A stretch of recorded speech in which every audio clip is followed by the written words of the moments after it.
ஆத்ம வணக்கம்.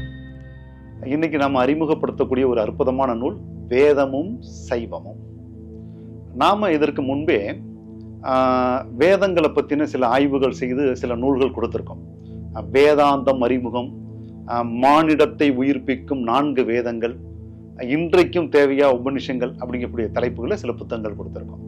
அது மட்டும் இல்லாம தமிழ் மறைகள்ல சொல்லிட்டு இருக்கக்கூடிய முக்தி நெறியும் வேதங்கள்ல சொல்லப்பட்டிருக்கக்கூடிய முக்தி நெறியும் ஒண்ணுதானா அப்படிங்கிறத ஒரு ஆய்வு மாதிரி செஞ்சு அதற்கு ஒரு நூல் கொடுத்துருக்கோம்.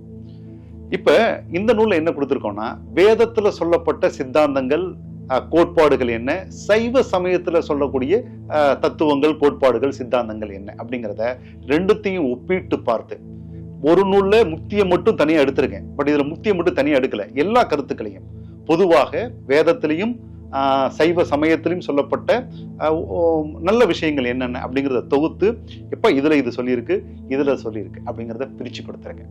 அப்ப நம்ம ஒரு வாழ்வியல் சார்ந்து அல்லது ஆன்மீகம் சார்ந்து ஒரு பயணம் செய்யும் பொழுது வேதம் சொன்ன கருத்துக்களையும் நம்ம உள்வாங்கிக்கிறோம், அதே நேரத்துல நாம பயணம் செய்யக்கூடிய நம்முடைய சமயம் சார்ந்த விஷயத்தையும் உள்வாங்கிக்கிறோம். அதனால 2 விஷயங்களையும் தொகுத்து இந்த நூல்ல கொடுத்திருக்கேன்.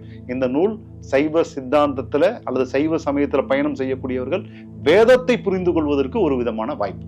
இந்த நூல் அவசியம் படிக்க வேண்டிய அற்புதமான ஒரு நூல். குரு மகரிஷியினுடைய ஆசீர்வாதம்.